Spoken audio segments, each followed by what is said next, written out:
반갑습니다. 우리 여러분하고 인사하겠습니다. 다시 뵙게 돼서 너무 반갑습니다.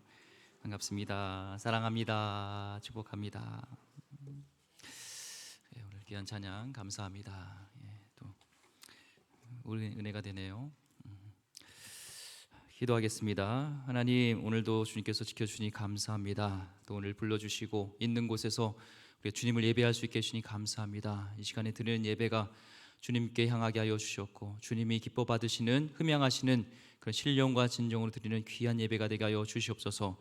가심령마다 주님께서 붙들어 주시고, 위로함이 필요한 영혼에게 또한 위로함을 더 입혀 주시고, 또 하나님 낙심한 영혼에겐 주님께서 새 힘을 허락하여 주시길 원하며, 신원신의 강건함을 허락하여 주셔서 또한 우리의 모든 질병과 마음의 상처와 모든 것들이 떠나가는 놀라운 역사가 있게 하여 주시옵소서. 정말 주님이 코로나가 빨리 끝나기를 소망합니다. 우리가 마음껏 교제하며 마음껏 정말 활보할 수 있도록 주님께서 은혜를 덧입혀 주시옵소서. 하나님, 이 시간 주님께서 영광 받으시길 원하며 귀하신 예수 그리스도 이름으로 기도드립니다. 아멘. 오늘은 우리가 믿는 하나님은 신실한 분이십니다 라는 제목으로 할 말씀 같이 나누겠습니다. 엘리 나우넨의 영적 발돋움이란 책을 보니까요, 아들에 대한 그 어머니의 사랑은 언제가 더 깊어지냐면 아들이 이렇게 떠나 있을 때 아들에 대한 사랑이 좀 깊어지고요, 또한 자녀 또한 이 집을 떠났을 때 이 부모에 대한 감사함들을 더 배울 수 있다고 합니다. 그렇죠?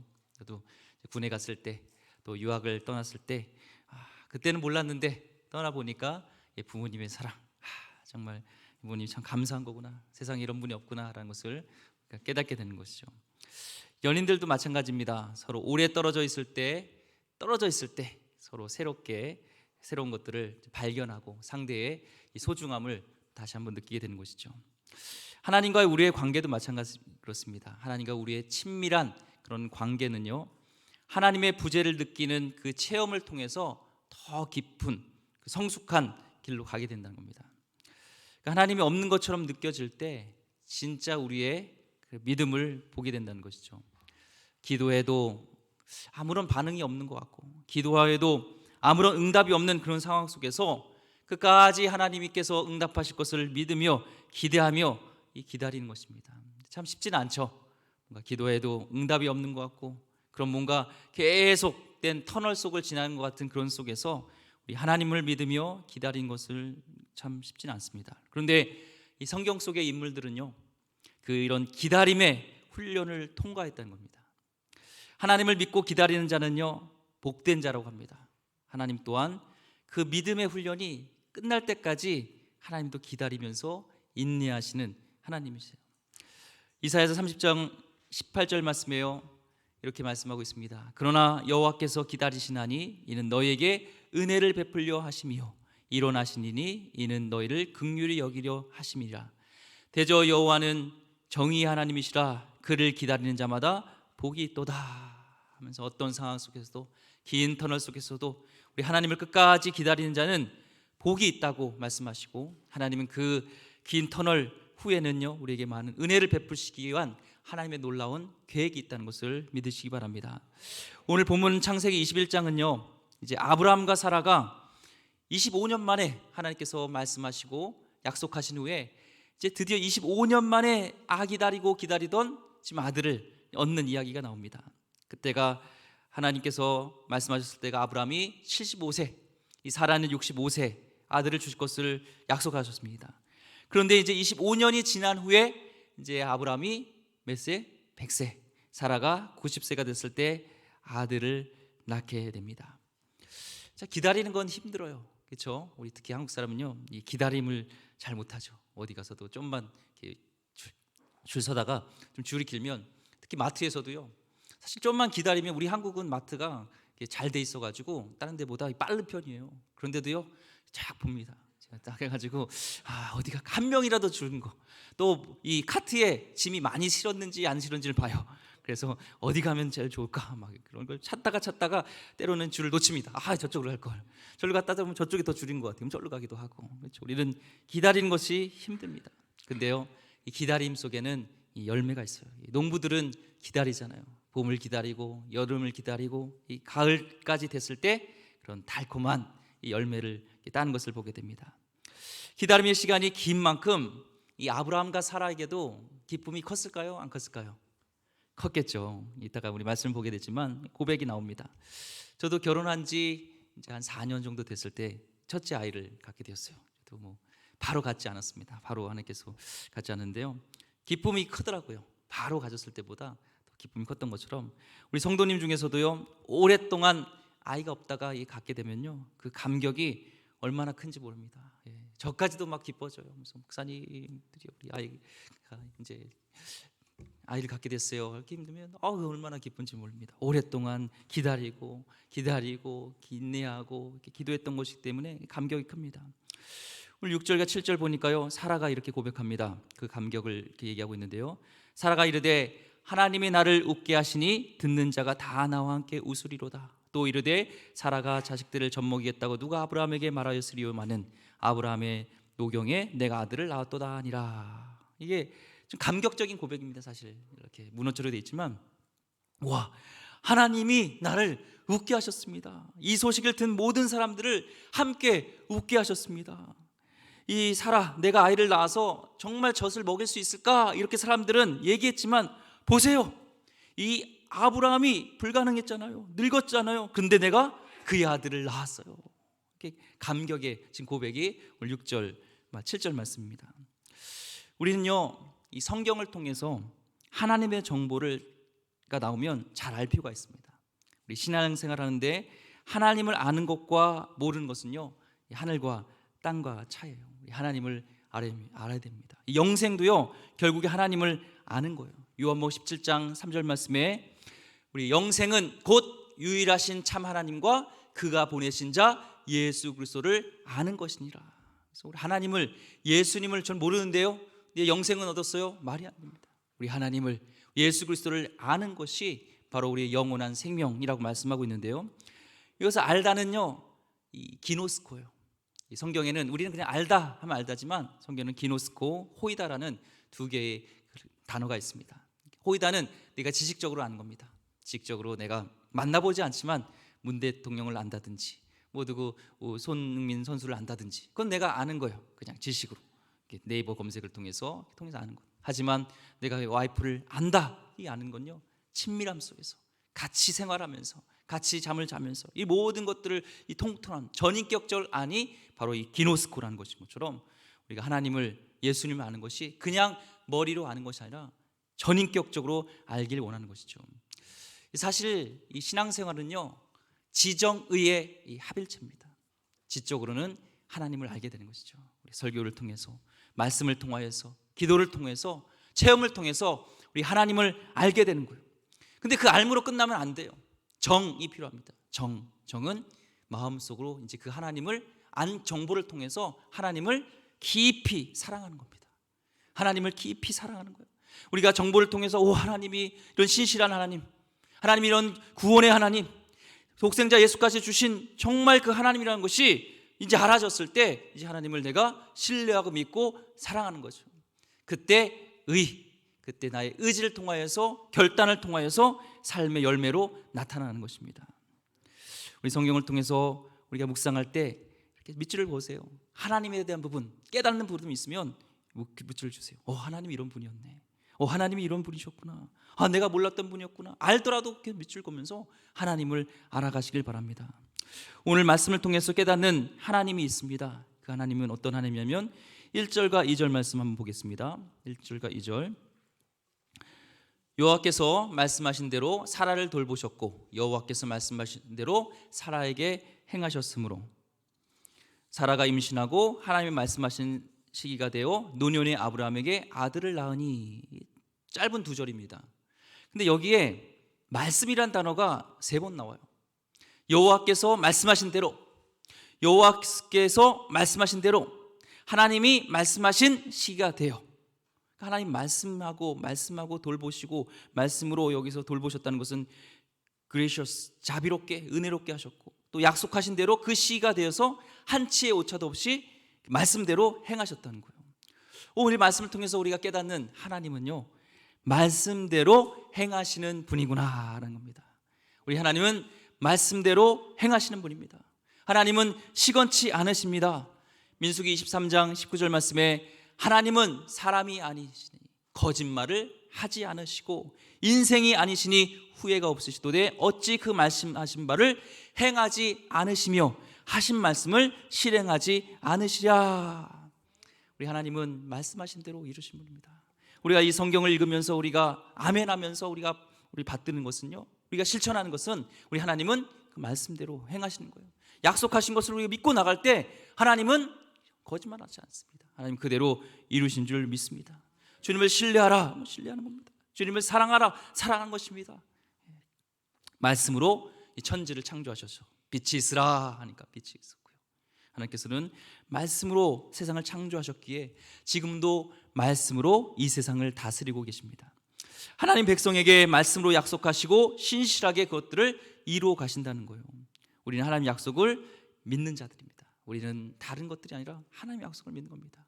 하나님 내가 믿습니다. 하나님 약속을 믿습니다. 물이 포도주가 될 수 없다는 것은요, 일반적인 지식이에요.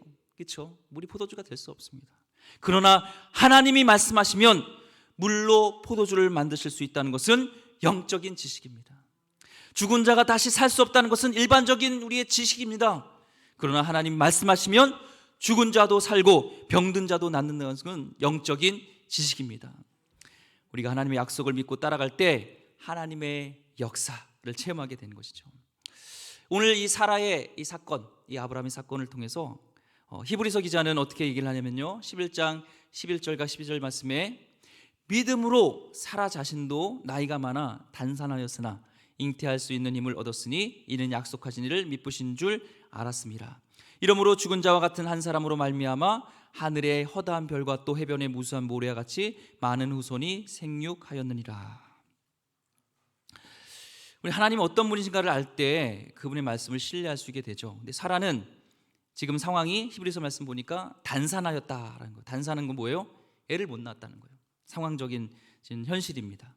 그런데 이 사라가 했던 것이 뭐냐, 행동이 약속하신 일을 미쁘신 줄 알았다라는 거예요. 미쁘신 게 뭐예요? 미쁘신 게 예쁜 건가? 미운 건가? 잘 모르겠죠. 근데 이 영어나 원어를 보면요, 이 의미가 정확하게 알 수가 있습니다. 이 미쁘다는 것은요, 영어로 trustworthy, 그러니까 신뢰할 수 있는 거예요. 이 사라는 하나님의 약속을 신실하게 지키심에 대한 신뢰가 있었다는 거예요. 하나님은 신실하신 하나님, 하나님은 신뢰하는 분, 그러니까 하나님께서 하신 말씀도 분명히 지키겠지, 이 신뢰를 통해서까지 믿음을 갖고 붙잡았다는 겁니다. 우리 하나님을 잘 알아야 합니다. 주님을 알면 이 말씀들을, 하나님께서 하신 말씀, 이 성경 말씀이 더 가까이 오게 되고 그것을 신뢰하게 된다는 것이죠. 우리 하나님은 신뢰할 수 있는 분입니다. 이 사람도요, 여러분 혹시 신뢰할 분 있나요? 여러분이 가장 신뢰하는 사람이 누구예요? 뭐 어머니가 할 수도 있고, 남편? 누가 제일 신뢰합니까? 근데 사람도요, 이 한계가 있어요. 이번 주에 한 유튜버에 이렇게 보다, 이렇게 요즘은 그 알레고리즘이라고 그러냐? 유튜버에 보면은 제가 이렇게 좋아하는 영상들이 있잖아요. 뭐 설교 말씀을 여러분 좋아하잖아요, 그렇죠? 찬양을 좋아하잖아요. 다 그런 것만 좋아하시지 않나요? 이렇게 보면은 비슷한 그 말씀을 좋아하면 그 말씀 비슷한 걸 찾아서 이렇게 추천을 와요. 이렇게 해요. 그러다가 이제 한 유튜버에 이제 추천된 유튜버가 있어서 그 고백을 이렇게 주는데 참 감동이 되더라고요. 이 사람인데도 어떤 얘기였냐면, 그가 이제 보니까 많이 실패를 겪었어요. 그래서 어렵게 이제 유튜브를 하면서 돈을 모았는데 그걸 가지고 이제 펀드라든지 이제 시드머니로 쓰려고, 나중에 이제 장사를 하든지 사업을 하든지 뭘 하려고, 그래서 돈을 좀 모았던 것들을 이제 펀드에 했는데 이 펀드가 잘못된 거예요. 좀 이렇게 뭐 사기 같은 약간 그런 거죠. 잘못된 거죠. 막 그런 힘든 그런 상황이었는데, 그런 아는 형, 이렇게 어떻게 알게 된 그 한 형을 통해서 위로함을 막 받는 거예요. 그래서 내가 지지한다, 잘할 거다 하면서, 세상에 이제 유튜버 하면 이렇게 이렇게 구독, 좋아요 이렇게 하잖아요. 그래서 세상에 너에게 팬이 다 떠나가고 한 명밖에 없다면, 왜냐면 유튜버 중에서도 팬들이 이렇게 좋은 얘기를 해주는 사람도 있지만 격려해 준 사람도 있지만 막 비방하고 막 이런 사람들이 있거든요. 그때 이제 힘든데 더 힘들었죠. 근데 그런 얘기를 하는 거예요. 형이 세상에 너의 팬이 한 명밖에 없다면 그 한 명의 팬은 나일 것이다. 이 세상에 너에게 팬이 한 명도 없다면 내가 이 세상에 없을 것이다 라는 거예요. 그러면서 힘내라고 이 선물을 보내왔는데, 이 선물이 그분이 보니까 1975년생이더라고요 1975년생. 1975년도에 발행된 무슨 엘리자베스 여왕 무슨 기념 금화인 것 같아요. 가치가 좀 비싸겠죠. 그거를 보내왔어요. 그래서 너가 이걸 갖고 있다가 정말 너가 힘들고 경제적으로든지 세상으로 망했다 이럴 때 이 금화를 팔아서 그 자본으로 어떻게 교통비를 하든지 해서 내 앞에까지 오라고, 내 앞에까지만 오면 내가 너를 살려주겠다, 내가 너를 돌보겠다라는 거예요. 감동이 되지 않나요? 세상에 이 사람도 친형도 아닌데 그렇게 서로를 신뢰해주고 서로를 믿어주고 격려해주는 이 사람 관계를 통해서 믿지 않는 사람인데도 참 그런 끈끈한 신뢰감과 그런 후원과 이런 것들을 보면서 힘이 되더라고요. 저런 사람만 있어도 나에게 얼마나 힘이 될까. 목사님, 다른 사람들은요 목사님을 신뢰하지 않아도요 저는 끝까지 목사님을 신뢰하겠습니다. 다른 사람 다 떠나가도요 제 목사님 곁에 있겠습니다. 말만이라도 들으면 얼마나 힘이 나겠어요. 여러분들 그렇지 않을까요? 누구는 다 배신해도 나는 항상 옆에 있겠습니다. 나는 집사님 곁에 있겠습니다. 나는 권사님 곁에 있겠습니다. 난 장로님 곁에 있겠습니다. 이 말만 들어도 힘이 날 텐데, 근데 사람은요 한계가 있습니다. 시간적인, 공간적인, 상황적인 상황 속에 제한이 있죠. 근데 우리 하나님은요 인간과 같지 않습니다. 우리 하나님은 사라가 고백했던 것처럼 미쁘신 하나님입니다. 신뢰할 만한 분입니다. 사람은 우리를 배신할지라도 우리 하나님은요 말씀을 시건치 않으시고 이루시고 날 사랑한다 하면은 변함이 없습니다. 내가 변한 거지 하나님은 변함이 없으신 분이에요. 2000년 동안 이 말씀은 변함이 없었습니다. 하나님의 생각과 하나님의 마음도 변함이 없습니다. 여러분 혹시 이 자리에 있으면서 하나님이 멀리 있는 것 같고 하나님은 날 버린 것 같고, 그것은 내 마음의 문제지 하나님은 그렇지 않습니다. 오늘 하나님을 신뢰할 때 이 말씀이 아멘으로 다가오고 이 말씀이 나의 말씀으로 다가오는 것처럼 오늘 주님을 신뢰하시기 바랍니다. 하나님의 말씀은요 이 자연계와 환경을 지배하기에 하나님 말씀으로 약속하시면 우리를 믿고 따라갈 때 놀라운 일들이 일어납니다. 사라는 분명히 잉태가 불가능한 이 단산이었습니다. 아브라함과 사라의 몸은 100세고 90세예요. 죽은 것 같다고 그랬습니다. 신체적인 모든 경수가 끝나고 생기가 끝나고 죽었습니다. 그런데 그런 몸으로 이삭을 잉태하고 출생한 것은 전적인 하나님의 역사였습니다. 우리가 믿는 하나님은요 약속을 꼭 이행하시는 신실한 하나님입니다. 오늘 이 말씀을 좀 붙들었으면 좋겠어요. 우리 하나님은 신실하신 하나님. 이것을 우리가 정말 머리로 알고 있지 말고 가슴으로, 경험으로 알기를 소망합니다. 그러나 당장 이루지는 않으세요. 말씀하시고 당장 이루면 좋은데 그렇지 않습니다. 이 씨앗은 하루아침에 열매 맺지 않죠. 오랫동안 기다림을 통해서 열매가 맺는 것처럼 우리는 당장 그 열매를 맛보시고 싶어서, 그 말씀대로 익은 것을 당장 보고 싶어서 조급하고 이렇게 조급해 나갑니다. 영성신학자 리차드 포스트는 우리 가운데 이렇게 얘기하죠. 조급함은 마귀적인 것이 아니다, 마귀다라는 거예요. 조급함은요 하나님이 주신 마음이며 하나님은요 기다려요. 이 전도서 3장 1절 말씀에도 이렇게 얘기하잖아요. 전도서 범사에 기한이 있고 천하만사가 다 때가 있나니. 이 여기서 이 때는요 사람이 모든 것을 결정하는 그 때가 아니라 하나님의 시간에 하나님이 결정하시는 그 때를 얘기하는 거예요. 모든 범사에 기한이 있다는 겁니다. 모든 것이 기한이 있고 하나님 때가 있다는 거예요. 우리는 조급하지만 우리 하나님은 하나님의 카이로스 때에, 하나님 계획하신 그 때에 이루시는 줄 믿습니다. 사람은 그 하나님 때를 인식하지 못하면서 인간적인 방법으로 그 약속 때를 앞당겨 보려고 합니다. 하지만 그럴수록 우리 인생은 더욱더 혼돈에 빠지는 것이죠. 이 대표적으로 아브라함이 그랬잖아요. 창세기 16장에 아브라함과 이 사라는요 하나님의 약속을 기다리지 못하고 막 조급해 했습니다. 그래서 하갈을 취해서 아들을 낳아야 되겠다, 빨리 해야 돼. 그래서 아들을 낳으려고 하갈과 이렇게 잠을 자죠. 씨앗이 열매 맺는 때가 있는 것처럼 약속의 말씀도 열매 맺는 때가 있습니다. 이 하나님이 아브라함과 사라에게 이삭을 주신 때는 이 말씀하신 그 때, 기한이 찼을 때요. 2절 말씀에 사라가 임신하고 하나님이 말씀하신 그 시기가 되어, 하나님이 정하신 그 때가 되어서 노년의 아브라함에게 아들을 낳으니 라고 말씀하고 있습니다. 하나님의 뜻이 있다고 해서요, 그 뜻이 당장 이루어지는 것은 아닙니다. 하나님의 뜻과 하나님의 때가 만날 때 하나님의 역사가 이루어지는 것입니다. 이 아브라함에게 아들을 주시기로 한 것은요, 하나님의 뜻이었습니다. 그것은 계획은 변함이 없습니다. 그러나 그 뜻을 이루신 것은 하나님은 아브라함이 100세가 되었을 때요. 하나님의 때는요, 우리가 생각하는 때와 다릅니다. 그래서요, 때로는 우리가 생각하는 것보다 많이 늦을 때가 많습니다. 왜 하나님은, 이런 의문이 있죠. 왜 하나님은 우리를 그토록 말씀하시고 기다리게 하시는 것일까? 왜 기다리게 하시는 것일까?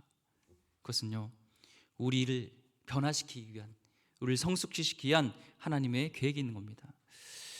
하나님의 관심은 우리의 꿈, 그 이루는 그 꿈이 아니라 하나님은 그 꿈꾸는 그 사람에게 있다는 것이고요, 하나님의 관심은 우리의 소원보다 그 소원을 가지고 살아가는 사람, 우리에게 더 관심이 있다는 거예요. 우리에게 관심이 있다는 거예요. 우리를 그릇으로 만들기 위한 것입니다. 그래서 하나님은 서두르지 않아요. 아브라함과 사라에게 아들을 늦게 주신 이 하나님의 뜻이 있다니까요. 그동안 훈련시킨 거예요. 기다리면서 계속 아브라함과 사라가 넘어진 거 보셨죠? 약속을 주셨는데도 또 믿지 않고 계속 이렇게 하가를 얻고, 계속 하나님의 약속을 신뢰하고 믿고 바라는 것들, 바랄 수 없는 중에서 또 하나님을 믿고 바라게 하는 것들, 이것을 소유하기 위해서 하나님은 훈련시키고 하나님께서는 늦추신 것이 있다는 것입니다.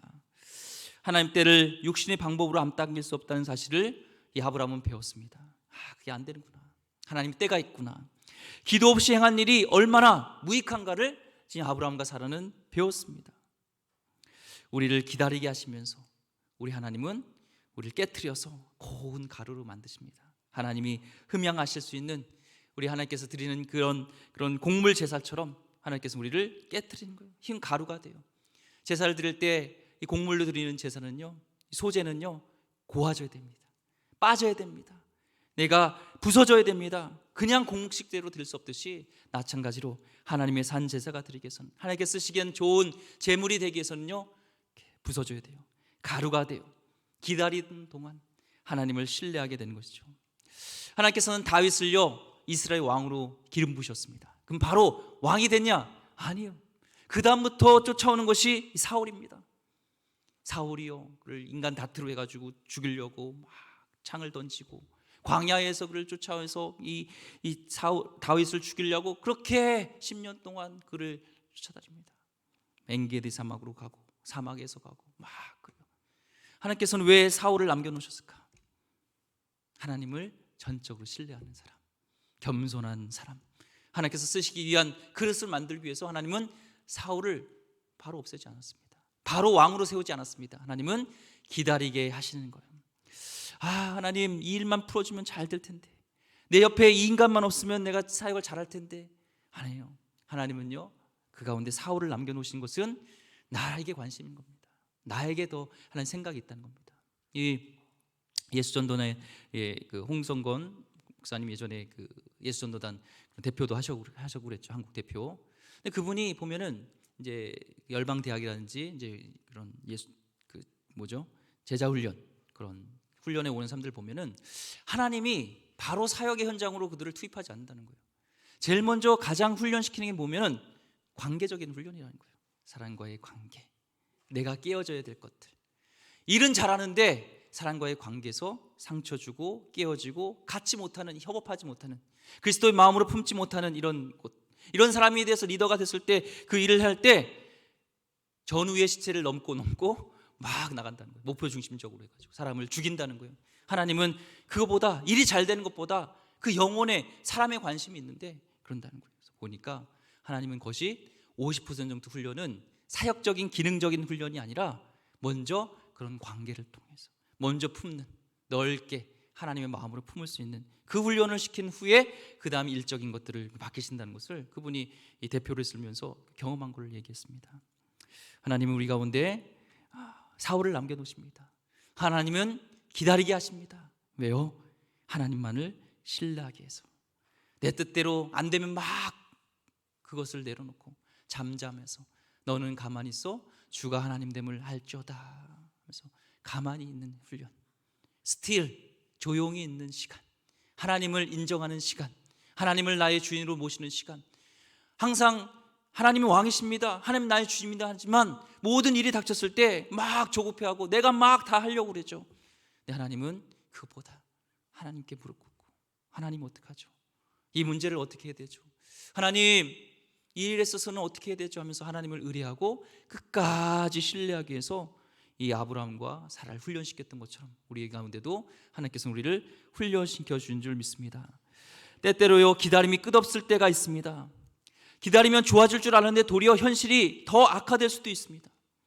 날이 지날수록 밝아지기는커녕 더욱 더 어두워질 수도 있습니다. 그런 경험을 할 때 우리는 낙심치 말아야 합니다. 그 어두운 절정의 순간에 하나님은 위대한 일을 하고 계실 때가 있다는 겁니다. 요셉이요, 노예로 팔려갔습니다. 억울하게요. 또 그는 억울하게 감옥까지 갔습니다. 근데 그 감옥 어둠 속, 그 지하 속에서 하나님은 그 요셉을 이 애굽의 총리를 시키기 위한 하나님 그 일들을 이루셨다는 거예요. 요셉이 32세인가가 그 저희가 되잖아요. 총리가 되잖아요. 이 총리가요, 나이가 애굽에서요 30이 넘어가야 돼요. 32세가 돼야 되는 거예요. 그때까지 하나님은 요셉을 거기에 안전케 보호시키신 거죠. 우리가 볼 때는 절망 속에, 터널 속에, 그 감옥 속이었지만 하나님은 그 절망 속에서 일하고 계시면서 놀라운 이 애굽을 구원해내시고 이스라엘 구원해주시고 정말 그런 대재앙 속에서 그를 구원하고자 하는 하나님의 놀라운 계획들이 있었다는 것입니다. 에스더는요, 민족의 죽음 앞에 있을 때 오히려 하나님께서는 그 어둠 터널을 지나게 하신 후에 민족이 다 구원받고 오히려 그 원수를 없애버리는 놀라운 일들을 계획하고 계셨고요. 다니엘은요, 그 사자굴에 던져지는 그걸 통하여서 오히려 왕으로부터 더 신뢰를 받게 되어지는 그 놀라운 일들이 하나님이 그 어두운 터널 속에서, 기다리기 속에서 일하고 계셨다는 것입니다. 기대하면서 기다리시기 바랍니다. 기도하며 기다리고 하나님을 기뻐하며 기다리시길 바랍니다. 시편 기자처럼 37편 4절 7절 말씀에 또 여호와를 기뻐하라, 그가 내 마음의 소원을 내게 이루어 주시리로다. 내 길을 여호와께 어떻게 해요? 맡기라. 그를 의지하면 그가 이루시고 내 의를 빛같이 나타내시며 내 공의를 정오의 빛같이 하시로다. 여호와 앞에 잠잠하고 참고 기다리라. 자기 길이 형통하며 악한 꾀를 이룬 자 때문에 불평하지 말지어다. 우리 너무 잠잠한 것을 좀 놓쳐요. 잠잠할 필요가 있습니다. 하나님의 주권을 인정하면서 잠잠하시길 소망합니다. 오늘 내 마음속에 막 불안한 것들과 힘든 것들을요 좀 주님께 맡기고요 잠잠하시기 바랍니다. 이삭이란 이름이요, 이 뜻이 뭐예요? 웃음이잖아요. 웃음. 이삭으로 인해서 결국에 하나님은요 이 아브라함 가정에 웃음을 주셨습니다. 기쁨을 주셨습니다. 더 나아가서 온 인류가 행복해지는 것을 허락하셨습니다. 이삭은요 이 장차 오실 예수님의 모형과 같아요. 우리가 22장을 읽지 않았지만 22장에는 이 이삭이 이 결박당해서 이 제물이 됩니다.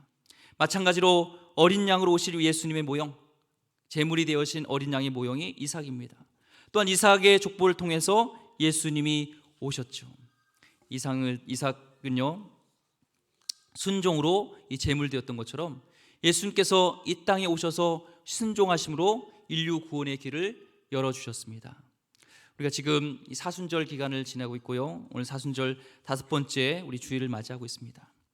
우리가 십자가를 묵상하면서 이 사순절 기간 예수님을 묵상하면서 우리가 예수님을 통해서 우리가 진짜 배워야 되는 것은 바로 끝까지 신뢰하는, 끝까지 순종하는 그 순종의 모습을 우리가 배워야 되는 것이죠. 로마서 5장 19절 말씀에 한 사람이 순종하지 아니함으로 많은 사람이 죄인 된 것 같이 한 사람이 순종하심으로 많은 사람이 의인이 되리라. 그 한 사람이 누구예요? 예수님의 순종, 끝까지 순종, 죽음으로까지 순종을 통해서 하나님의 의를 이루고 우리를 구원하셨던 것처럼 우리가 예수님의 십자가를 우리가 지고 따라갈 때 배워야 될 것은요 끝까지 순종입니다. 이 아브라함과요 이 사라가요 계속 우리가 말씀 보면 이 순종을 잘 못해요. 우리가 볼 때는 믿음의 조상 막 이렇게 얘기하는데 막 갈팡질팡하고 넘어지기도 하고 합니다. 근데 하나님이요 그를 인내하면서 기다리면서 드디어 이 아브라함과 사라를 이렇게 다듬어 가셨어요. 그래서 창세기 17장에 보면은 하나님은요 아브라함과 언약을 맺으면서 두 가지를 명령하셨습니다. 첫 번째가 17장 70절 말씀에 할례를 행하라고 했습니다. 너희 후손들을 다 할례를 행하라 했겠죠. 이 할례란 이 하나님과 이 택하신 민족, 하나님께 속해 있음을 의미하는 거였잖아요. 두 번째는 이제 아들을 낳을 때 그 이름을 이삭이라고 명령합니다. 웃음이에요. 웃음. 이해가 좀 안 됐을 것 같아요. 아니 지금 자녀도 없는데 아들을 낳으면 이삭이라고 지라고? 참 이해가 안 돼. 그런데 창세기 17장 19절에 보면은 이삭이라고 이름을 하려고 했는데 오늘 말씀의 3절과 4절 말씀, 창세기 21절과 3절 4절 보면 이 두 가지를 그대로 순종합니다. 볼까요? 아브라함이 그에게 태어난 이 아들 곧 사라가 자기에게 낳은 아들을 이름하여 뭐라고요? 이삭이라고 했고요. 또 그 아들 이삭이 난 지 8일 만에 뭘 행하여? 할례를 행하는데 뭐 어떻게 행해요? 하나님이 명령하신 대로. 드디어 하나님이 그를 다듬으셨습니다. 하나님은요 그 아브라함에게 바로 이삭을 줄 수도 있었어요. 그런데 하나님께서 끝까지 말씀에 순종하고 끝까지 하나님의 그런 이제 믿음의 조상으로서의 모습을 보이게 해서 하나님께서 인내하고 그를 다듬으시고 하나님을 가셔서 하나님께서 그를 세우신 것을 보게 됩니다. 순종은 쉬운 것 같지만요 나의 주권이 하나님이 되지 않으면 이게 어렵습니다. 나의 진짜 주인이 하나님이 되지 않으면요 인정하지 않으면 안 되는 거예요. 큰 것을 생각하지만 하나님은요 큰 것 아니에요. 작은 겁니다. 사울은 어떻게 되었어요? 우리 청년들 말씀 같이 나눴지만 하나님께서 그를 버렸을 때는 그가 겸손할 때가 아닙니다. 하나님께서 그가 낮았을 때 버림받아서 그가 여러 가지 연약할 때 사울을 버린 게 아니었어요. 아말렉의 전쟁에서 승리했을 때입니다. 많은 그런 전쟁의 그런 재물과 양과 소를 얻었을 때입니다. 자기가 승리했을 때였어요. 근데 하나님은 그것을 다 멸하라고 했는데 내 이성과 내 상식을 볼 때는 하나님을 위해서 더 좋은 것 같아. 그 재물 남겨놓은 게 그거 하나였어요. 그 별거 같지 않지만요 그 순종하지 않는 것은 바로 하나님을 왕으로 생각하지 않는 겁니다. 우리는 아유 이것쯤이야 생각하지만 그 하나가요 굉장히 중요하다는 겁니다. 반면에 다윗은 그렇게 자기를 죽이려고 했던 10년 동안 자기를 죽이려고 했던 그 사람을요 죽일 수 있는 기회가 생겼어요. 어떻게 하겠어요? 단칼에 쟤만 죽이면 나는 이제 자유가 돼. 진짜 내가 왕이 돼 했는데 다윗은요 사울을 죽이지 않습니다. 쉽지 않습니다. 내 원수가 내 앞에 있고 한 번만 칼하면 눈 한 번 감으면 내가 진짜 모든 고민이 고난이 다 끝나버리고 왕이 되는데 거기서 다윗은요 하나님 말씀에 순종하고 사울을 살립니다. 다윗은 성전 짓기를 너무 사모했습니다. 하나님께 너무 감사해서 성전을 짓고 싶었습니다. 하지만 하나님이 안 된다는 거예요. 너가 손에 피를 너무 많이 묻혀서 너가 너무 안 된다. 이제 자손인 아들인 솔로몬에게 그것을 이양하라 얘기합니다. 일생일대의 소원이었습니다. 다윗의 일생일대의 소원이었고 모든 것을 다 준비해 놨습니다. 근데 진짜 왕은 하나님이기에 거기에 토 안 달고 아멘 내려놓습니다. 성전 짓는 거 내려놓습니다. 하나님은요 우리에게 여러 가지 훈련을 시키십니다. 근데요 궁극적인 훈련은 오늘 아브라함을 통해서 배우는 것은요 한 가지네요. 순종의 훈련입니다. 끝까지 순종하는 거예요. 이스라엘 백성이요 행군할 때 하나님은 하나 명령하셨어요. 구름 기둥 주시고 불 기둥을 같이 성경에는 같이 있거든요. 이게 불 기둥 안에 구름 기둥이 이렇게 적혀 있습니다. 이렇게 성경 보면 나와 있는데요. 거기서 구름 기둥이 움직이면 같이 떠나는 거예요. 하지만 구름 기둥이 또 멈추면 멈추는 거예요. 그거에 대한 원칙이 뭘까요? 왜 떠나고 왜 멈추고 왜 떠나고 왜 멈추고 없어요. 원칙이 없어요. 그것은 어떤 상황이든 이해되지 않는 날도 어쩔 날은 너무 좋은 날일 수 있어요. 근데 떠나야 될 것 같은데 구름기둥이 멈춰 있으면 멈춰야 되는 거예요. 막 날씨가 좋지 않아요. 떠나면 안 될 것 같아요. 오늘 컨디션이 안 좋아요. 근데 하나님이 구름 기둥이 움직이면 떠나야 되는 거예요. 이스라엘 백성에게 뭘 훈련시키는 걸까요? 하나님 백성은 순종이라는 거예요. 이해되지 않지라도 하나님 말씀이면 아멘 하는 것입니다. 하나님 인도하심 앞에 우리 인생이 있다는 것을 고백하는 겁니다. 하나님 앞에 나 인생을 전적으로 맡기는 겁니다. 저도요 참 그래요. 이 설교가 이렇게 이 자리에 있을 때가 좋을 때도 있죠. 근데 어려울 때도 있습니다. 저도 인간이잖아요. 여러 가지 그래요. 이번 주에 그 우리 사순절 연합기도에 또 이렇게 인도했고, 그래서 같이 우리 성도님이 기도해 주셔서 정말 긴장도 많이 되고 사실 굉장히 부족한데 내가 뭘 하나 막 그랬는데, 단 위에 올라가기 전까지는 너무 긴장해가지고 나 말 못할 것 같은데, 제가 말 잘 못하잖아요. 아시잖아요. 말더듬인 거 아시잖아요. 근데 그 단 위에 섰을 때 담대함을 주시더라고요. 우리 성도님의 중보였습니다. 그래서 그렇게 하고, 또 어저께 우리 그저께죠. 저 청년들 또 말씀 준비하고, 저는 참 부족해서요. 이 인풋이 많아야 돼요. 그 말씀 묵상하고 책도 보고 하나님과 관계가 깊어야지 그나마 이렇게 하나님을 향한 말씀이 좀 나올까 말까요. 이 시간 하나님과 시간을 충분히 못 가지면 여러분 아실 거예요. 말씀이 굉장히 부족하다는 거. 우리 오늘 말씀 왜 이렇게 부족하지? 오늘 말씀이 이상하다. 우리 목사님. 그러면 시간이 많이 하나님 못 가졌나 보다 이렇게 생각하면 돼요. 그래서 오늘도 사실은 말씀 많이 준비를 못했어요. 하나님과 더 시간을 많이 못 가졌어요. 그럴 때는 이 자리에 서기 싫죠. 그렇잖아요. 이 자신감이 없잖아요. 하나님, 제가 참 자신이 없어요. 올라서기 좀 힘들어요. 하나님이 주신 말씀이었어요. 순종. 쓰기 싫어도 쓰라면서 해야 되고, 쓰지 말라면 안 쓰는 거고, 이것이 하나님 더 기뻐하신다는 그런 말씀이 저에게 주시면서, 누군가 그렇게 말할 수 있겠습니다. 목사님, 앞으로 큰 목회 하셔야죠. 전 그거 싫습니다. 작은 목회도 좋습니다. 지금 주어진 환경에 하나님께 시키시는 것, 그걸 하는 것이 하나님 왕으로 인정하는, 주인으로 인정하는 그런 고백인 줄 믿습니다. 우리 성도님들 참 말씀대로 살기 어려울 거예요. 생활 속에서 정말 그 말씀 살기 어렵죠. 목회자도 어렵는데 우리 성도님도 얼마나 어렵겠습니까? 삶의 그 현장 속에서 정말 살아간다는 게 어렵지만, 그래도 끝까지 우리는요 하나님 말씀에 순종하는 겁니다. 말씀하러 순종할 때 하나님께서 우리 인생을 책임져 줄 믿습니다. 그 하나님은 신실하신 하나님이기 때문에요. 그 하나님 믿고 승리하는 우리 성도님 되기를 주의 이름으로 축원드립니다. 기도하겠습니다. 하나님, 우리 다른 사람을 의지하지 않습니다. 하나님은 신실하신 것을 믿습니다. 말씀대로 이루시는 것인 줄 믿습니다.